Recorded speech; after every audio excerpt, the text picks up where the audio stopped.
Good morning, students. Let us continue with our next topic related to audit and compliance, that is Sarbanes-Oxley Act.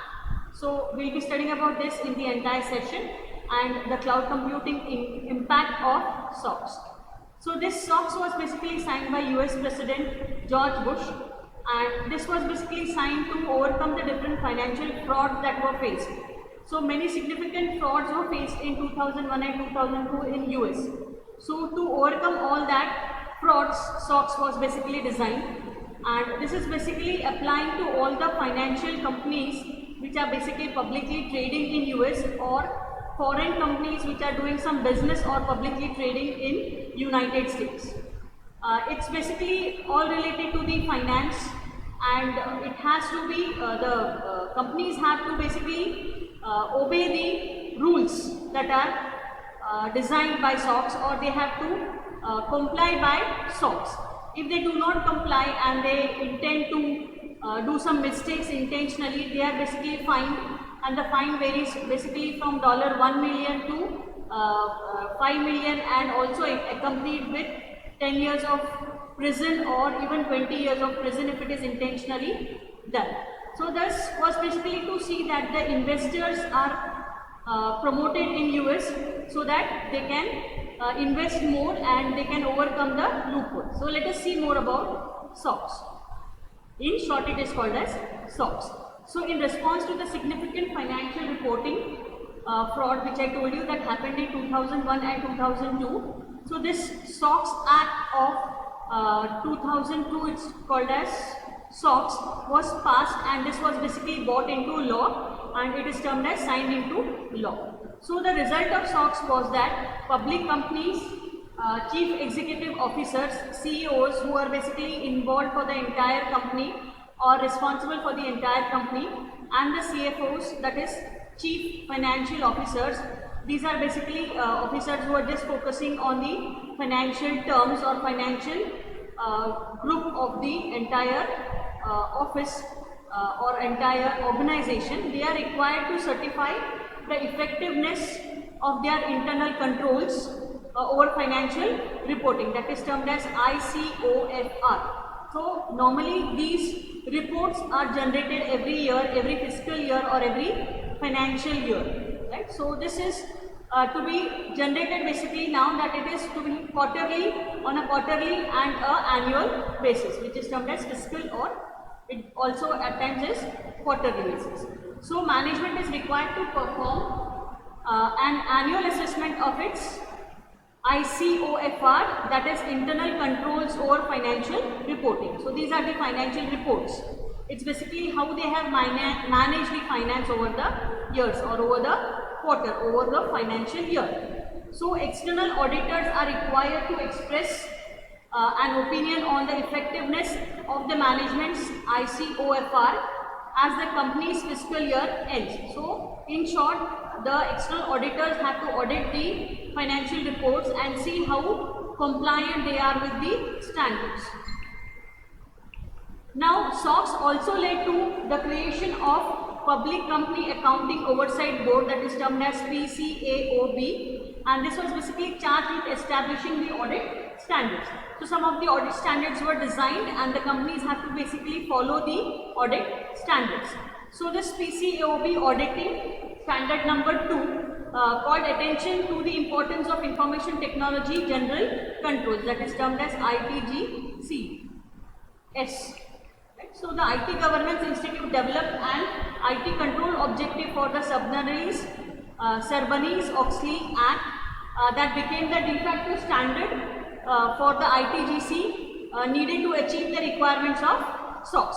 So this became the de facto standard basically, and this was to be adopted by all the companies, financial companies in US, and this is one of the basic requirements.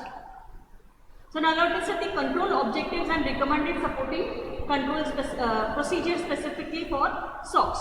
So the program development and program change are the factors that are considered, and under that there are various other factors basically for controlling the procedure. They are, you need to acquire or develop application system software, you need to acquire technology infrastructure, Technology infrastructure acquirance is a must because this basically applies to even cloud computing environment. And develop and maintain policies and procedures. So the procedures and the policies, they need to be maintained properly and they need to be developed. Of course, maintenance is possible only after the development. Then you need to install and test application software and technology infrastructure. So whatever application softwares you are using and whatever technology infrastructure you are using, that needs to be installed properly and that needs to be tested also properly for the major issues in the lacunas in the infrastructure or the application software they are using. You also need to manage the changes that come across.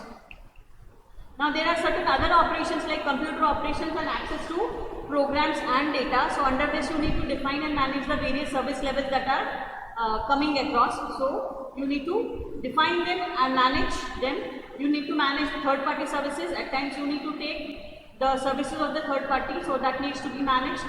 And then you have to ensure the system security. We have spoken that there are so many issues of security, so that also needs to be managed. It needs to be secured properly. Then manage the configuration. There are various other configurations that needs to be managed as per the requirement. And then manage problems and incidents. If at all there are any problems or incidents that occur, that needs to be managed. Data management is also one of the basic procedures that happens in this. And then manage the different operations basically that happen or occur in this. Now PCAOB audit standard basically number 5, this was designed in 2007 and this emphasized basically on a risk based approach. Thereby it was enabling most of the companies to narrow the scope of their SOX compliance activities. So it was basically focusing on the risk areas or risk based approach, and because of which the scope was narrowed to specific compliance activities of SOX. Then SOX also applies to US public companies, which we discussed in the start of the session, and specifically with a certain market capitalization, that is maybe certain limit of the economy. So the concept has been adopted in Japan also, that is termed as JSOX. This was appreciated by various other countries, like one of them is Japan. And it was also used in the industry, insurance industry basically, NAIC model audit rule, and also in various other countries as I told you. So now let us see how the cloud computing will impact the SOX. So SOX basically focuses on the effectiveness of the company's financial reporting process. So this is basically focusing very much on the finance, as cloud computing is also basically related to business, and business have to be reporting the financial reports every year. So this also includes the financial and accounting processes on cloud and other key processes also, like you have order to cash process and controls over IT systems that have material impact on financial reporting. Example, the company's enterprise resource planning, or that is termed as ERP system, and transaction processing systems that basically are fed into the general ledger. These are all accounting related terms. And then the scope includes internally managed systems and outsourced systems that can materially impact the financial reporting. So there are certain factors basically which impact the financial reporting systems, like the internally managed systems and the outsourced systems. So they have to be managed, and what impact they have, that also needs to be checked.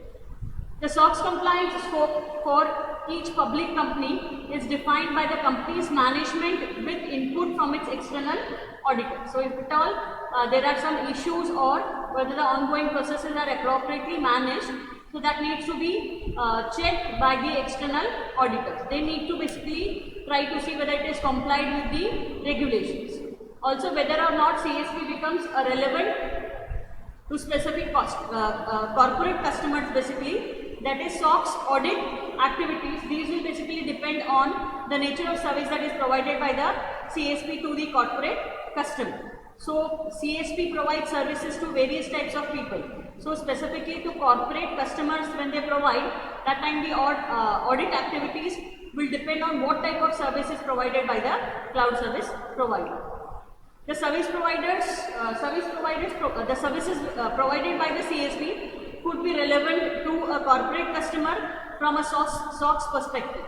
So as I said, if it is basically more of business oriented for the corporate customer, then it has to be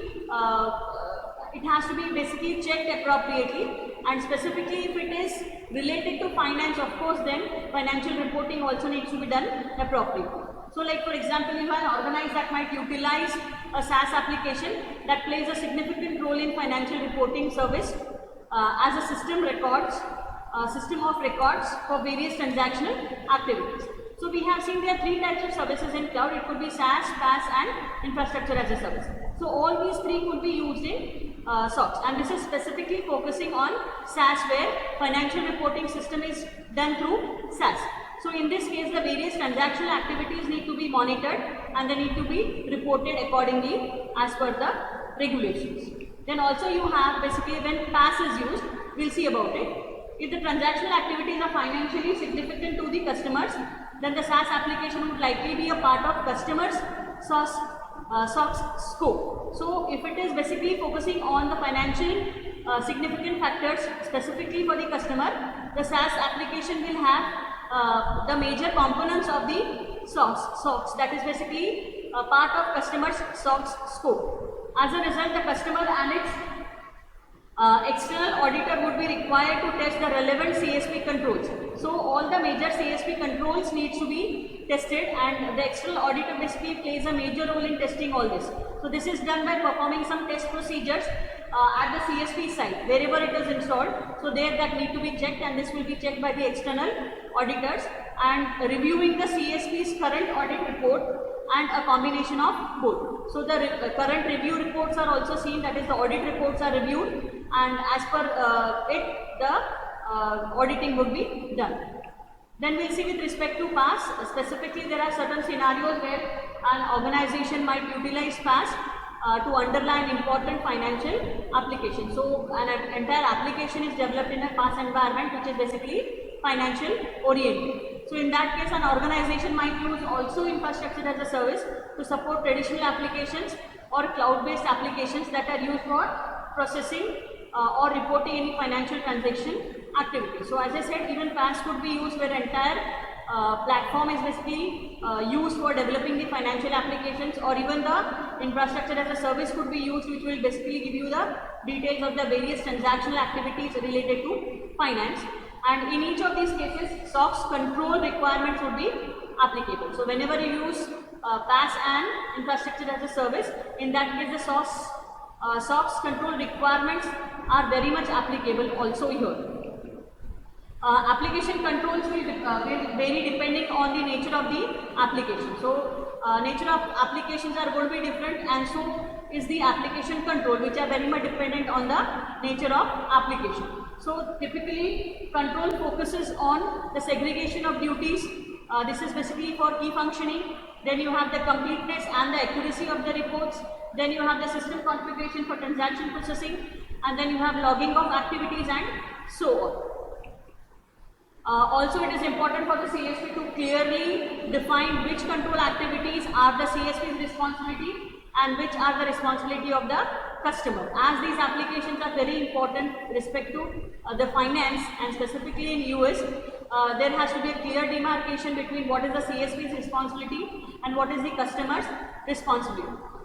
Specifically the control activities, if at all there are certain issues, who will be accountable for which particular issue. So this will be clear with respect to the responsibility that is assigned. Also consequently, the CSP and its customer need to define boundaries where there is a shared responsibility.